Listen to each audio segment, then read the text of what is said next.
Di sebuah kedai kopi kecil di pinggir jalan raya Jakarta yang selalu ramai dengan kendaraan motor dan bau asap knalpot, Andi menuang secangkir kopi hitam panas untuk Pak Hadi seperti setiap pagi selama 3 tahun terakhir. Tapi pagi itu, ketika tangan tua Pak Hadi gemetar memegang cangkir dan tubuhnya ambruk ke meja kayu usang, dunia Andi berhenti sejenak. Karena tak lama kemudian seorang pemuda tampan berpakaian rapi muncul di pintu bersama seorang pengacara berjas hitam, mengklaim sebagai cucu satu-satunya yang selama ini hilang karena rahasia besar keluarga. Andi buru-buru meletakkan poci kopi dan berlari mendekat, jantungnya berdegup kencang. Pak Hadi, kakek berusia 75 tahun yang selalu datang pukul 7 pagi dengan senyum lebar dan cerita tentang masa mudanya di desa Jawa, kini terbaring pucat dengan napas tersengal. Pak Hadi, Bapak baik-baik saja, tanya Andi sambil menyangga kepala kakek itu. Pelanggan lain mulai berkerumun, tapi Andi hanya fokus pada pria tua yang sudah seperti ayah baginya. Andi sendiri berusia 28 tahun, lahir dan besar di Kampung Kumuh, Jakarta Utara, bekerja di kedai ini sejak lulus SMA untuk membantu ibunya yang janda. Hidupnya sederhana, bangun pagi, menyeduh kopi, pulang malam, dan menyimpan rahasia besar yang tak pernah ia ceritakan kepada siapapun bahwa ia mencintai pria, bukan perempuan. Di Indonesia yang konservatif, di mana masjid-masjid megah berdiri di setiap sudut dan keluarga selalu menekankan pernikahan heteroseksual, Andi belajar untuk menyembunyikan perasaannya di balik senyum ramah dan kerja keras.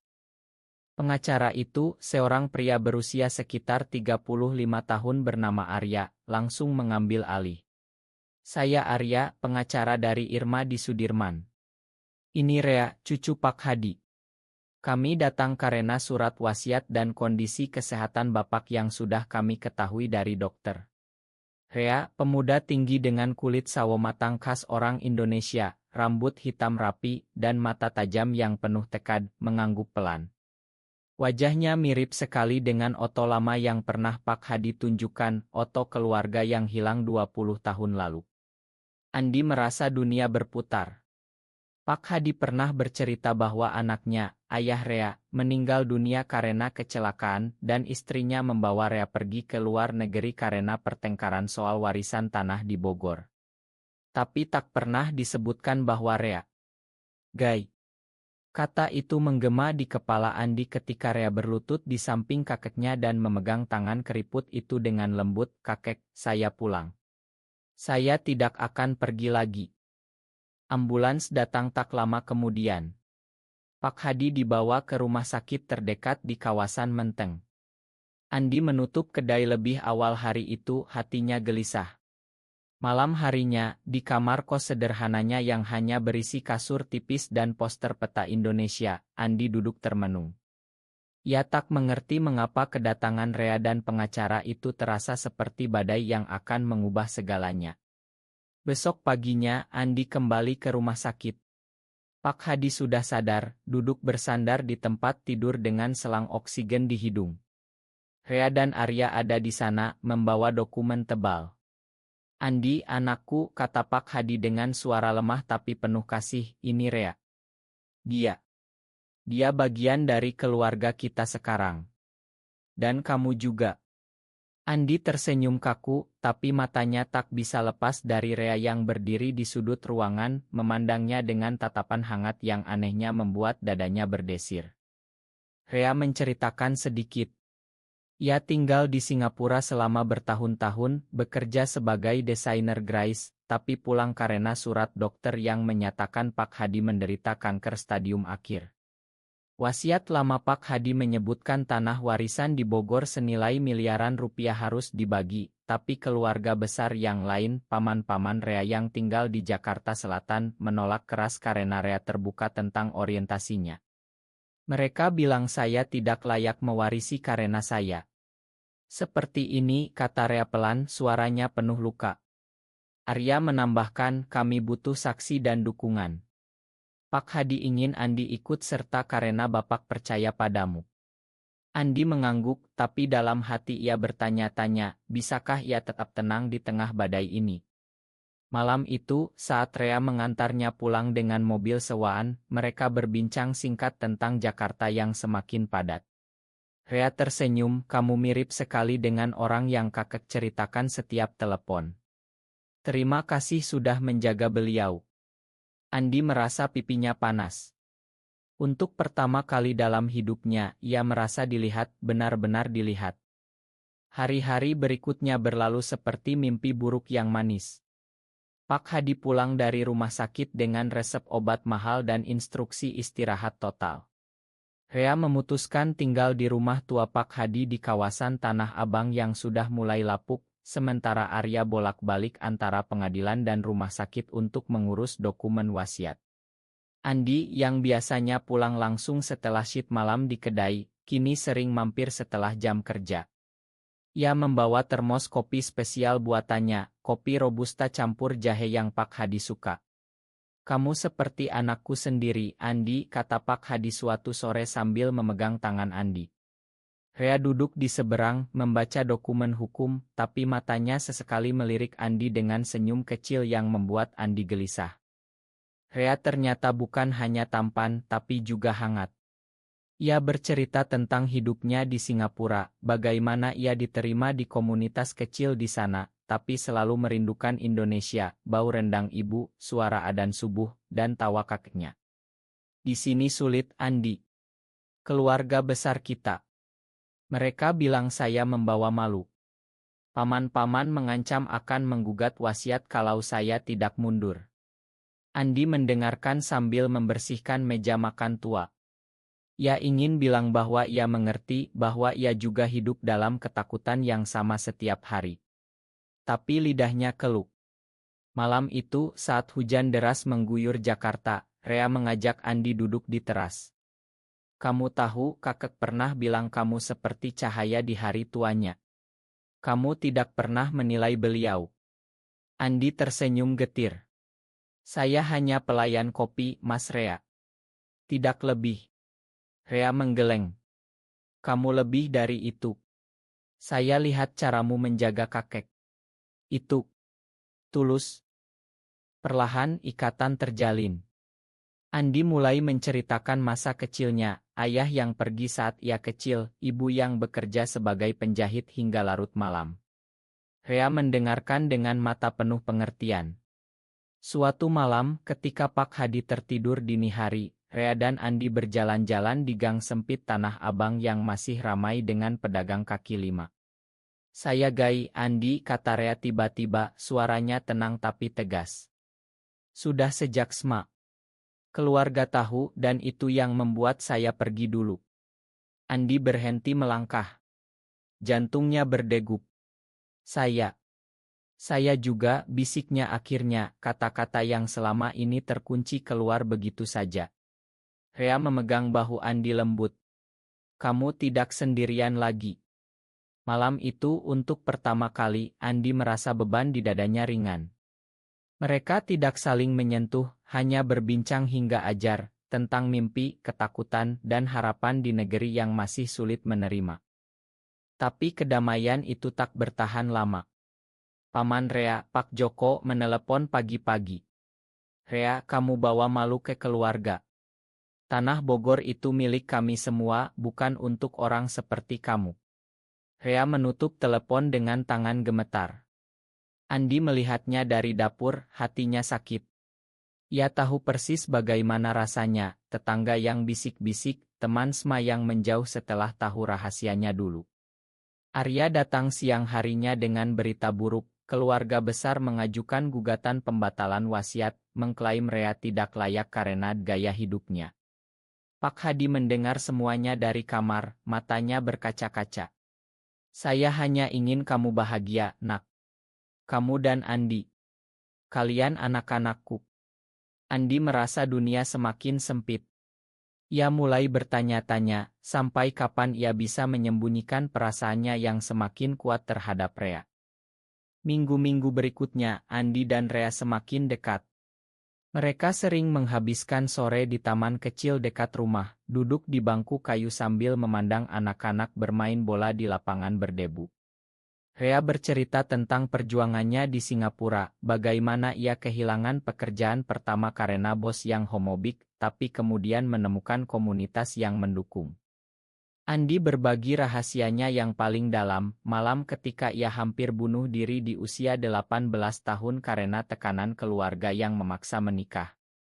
Saya takut, Mas. Di Indonesia ini kalau ketahuan, hilang segalanya. Rea memegang tangan Andi sebentar, hangat dan menenangkan. Kita bisa hadapi bersama. Pak Hadi melihat perkembangan itu dengan senyum lemah. Kalian berdua mirip saya dan almarhumah nenek dulu. Cinta itu tidak melihat gender, nak. Kata-kata itu seperti obat bagi Andi. Ia mulai berani membawa Rea ke kedai kopinya pada hari libur. Rea membantu menyeduh kopi, tertawa saat Andi mengajarinya cara menuang latte art sederhana. Pelanggan tetap tersenyum, tapi Andi tahu bisik-bisik mulai beredar di kampung. Pelayan kopi itu dekat sekali dengan anak kaya dari luar negeri, kata seorang ibu-ibu di warung sebelah. Andi mengabaikannya. Untuk pertama kali ia merasa hidup. Tapi konflik mulai merayap. Suatu malam, Arya datang dengan dokumen baru. Keluarga besar mengirim surat ancaman, jika Rea tidak mundur, mereka akan sebarkan berita tentang deorientasi Rea ke media lokal dan masjid. Rea marah, tangannya mengepal. Mereka tidak mengerti. Saya hanya ingin kakek bahagia di hari-hari terakhirnya. Andi memeluk Rea dari belakang, pertama kali mereka saling menyentuh begitu intim. Saya di sini, Mas.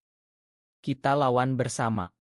Malam itu mereka berbicara hingga larut, tentang masa depan yang mungkin pindah ke Bali yang lebih terbuka, atau tetap di Jakarta dan berjuang. Andi merasa hatinya tumbuh, dari seorang pemuda yang takut menjadi seseorang yang siap melindungi orang yang dicintainya. Di kedai, Andi mulai lebih percaya diri. Ia menolak godaan teman kerja yang ingin menjodohkannya dengan keponakan pemilik kedai. Saya sudah ada yang nunggu, katanya pelan. Rea datang setiap sore, membawa buah atau majalah desain, dan mereka duduk di sudut kedai sambil berbagi cerita. Pak Hadi, meski semakin lemah, sering menelepon Andi untuk minta kopi spesial. Kamu dan Rea jaga satu sama lain, pesannya. Andi mengangguk, air mata hampir jatuh. Tapi di balik kebahagiaan itu, bayangan gugatan hukum semakin mendekat. Arya memperingatkan sidang pertama akan digelar 2 minggu lagi. Sidang pertama di Pengadilan Jakarta Pusat menjadi tik balik. Ruangan penuh dengan paman-paman Rea yang memandang dingin.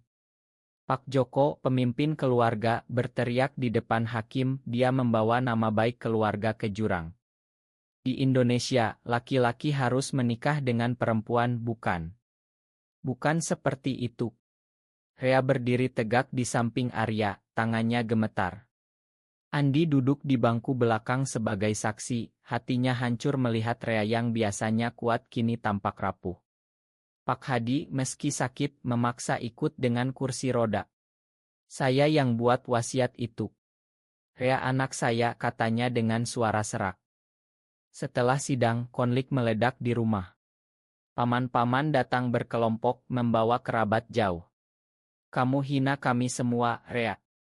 Pulanglah ke Singapura, teriak salah seorang. Rea membalas, saya pulang untuk kakek, bukan untuk kalian yang hanya peduli uang. Andi berdiri di antara mereka, tubuhnya kecil tapi suaranya tegas. Cukup. Pak Hadi butuh istirahat. Malam itu, Rea menangis di bahu Andi untuk pertama kali. Saya lelah, Andi. Mungkin mereka benar. Saya hanya beban. Andi memeluknya erat. Kamu bukan beban. Kamu cahaya saya. Tapi kesalahpahaman datang. Seorang tetangga melihat pelukan mereka dan menyebarkan gosip di grup WhatsApp. Pemilik kedai memanggil Andi ke kantor. Andi, saya dengar kamu dekat dengan anak kakek itu. Kalau ini benar, saya harus pikirkan nama baik kedai. Andi merasa dunia runtuh. Ia pulang dengan hati hancur, tapi Rea menunggunya di teras. Kita hadapi bersama, ya. Mereka berjanji tak akan menyerah. Tapi tekanan masyarakat semakin berat. Ibu Andi menelepon dari kampung, menangis karena mendengar gosip. Nak, jangan bikin malu keluarga kita. Andi menutup telepon dengan tangan dingin. Rea mulai ragu. Mungkin saya harus mundur dari wasiat. Kamu tidak pantas menderita karena saya. Andi marah untuk pertama kali. Jangan. Kita sudah sejauh ini. Mereka bertengkar kecil, tapi akhirnya berdamai di bawah bintang-bintang Jakarta yang samar karena polusi. Arya membawa berita baik kecil, hakim meminta mediasi keluarga. Tapi Andi tahu mediasi itu akan menjadi medan perang baru. Mediasi berubah menjadi neraka. Di ruang pengadilan kecil, paman-paman membawa bukti lama Otorea dengan teman pria di Singapura yang mereka anggap skandal. Lihat. Ini bukti dia tidak normal, teriak Pak Joko. Rea berdiri, suaranya pecah. Normal itu bukan hanya menikah dengan perempuan. Saya tetap anak kakek. Pak Hadi yang hadir dengan bantuan Andi menangis pelan. Hentikan. Hentikan semua ini. Andi tak tahan lagi. Ia berdiri dan bersaksi dengan suara bergetar, Pak Hadi seperti ayah bagi saya. Rea. Dia membuat Pak Hadi bahagia di hari-hari terakhir. Kalian yang egois. Ruangan hening. Tapi malam harinya, pemilik kedai memecat Andi dengan alasan tereputasi. Andi kehilangan pekerjaan satu-satunya. Ia duduk di kamar kos, menangis sendirian. Rea datang membawa makanan. Ini salah saya. Saya akan pergi. Andi memegang tangannya. Jangan. Kita sudah janji. Mereka menghabiskan malam dengan berpelukan, berbagi cerita pahit tentang pengkhianatan keluarga dan masyarakat. Pak Hadi semakin lemah, memanggil mereka ke samping tempat tidur. Saya bangga pada kalian berdua. Jangan biarkan dunia ini memisahkan. Krisis mencapai puncak saat Pak Joko mengirim preman ke rumah untuk mengancam. Andi dan Rea berhasil melarikan diri ke hotel murah di kawasan Senen. Di sana, di kamar sempit, Rea berkata, saya mencintaimu, Andi. Sudah sejak pertama melihatmu di rumah sakit. Andi menjawab dengan ciuman lembut di kening. Saya juga, Mas. Kita akan menang. Mereka memutuskan untuk tetap bertarung, meski Andi harus mencari kerja baru sebagai ojek online sementara. Pengorbanan itu berat, tapi membuat mereka semakin kuat. Arya berhasil mendapatkan penundaan sidang, memberi mereka waktu bernapas. Pak Hadi meninggal dunia di pagi yang cerah 2 minggu kemudian, dengan senyum damai di wajahnya sambil memegang tangan Rea dan Andi. Pemakaman di pemakaman umum Tanah Abang sederhana tapi penuh air mata. Keluarga besar hadir, tapi tak ada lagi teriakan. Pak Joko mendekat setelah upacara, suaranya parau. Makan kami, Rea. Kakek. Beliau benar. Kami terlalu buta. Rea memeluk paman itu, air mata mengalir. Wasiat akhirnya disahkan, tanah Bogor dibagi adil, dengan Rea mendapatkan bagian untuk mendirikan yayasan dukungan bagi anak muda di Indonesia. Andi dan Rea memutuskan tinggal di Jakarta. Andi membuka kedai kopi kecil sendiri dengan bantuan warisan kecil dari Pak Hadi, bernama Kopi Pagi untuk Kakek. Rea bekerja sebagai desainer relance dan akti di komunitas. Mereka hidup tenang, berjalan bergandengan di taman setiap sore, tak lagi takut. Andi akhirnya berani memberitahu ibunya, yang meski awalnya menangis, akhirnya menerima dengan pelukan hangat. Kamu bahagia, itu yang penting, nak. Saat matahari terbenam di atas langit Jakarta yang oranye, Andi dan Rea berdiri di balkon apartemen kecil mereka, memandang kota yang dulu menyakiti tapi kini menjadi rumah. Kita berhasil, bisik Rea. Andi tersenyum. Karena kita bersama. Apakah benar keluarga harus selalu menerima anak gay tanpa syarat di masyarakat Indonesia yang masih konservatif ini? Benar atau salah?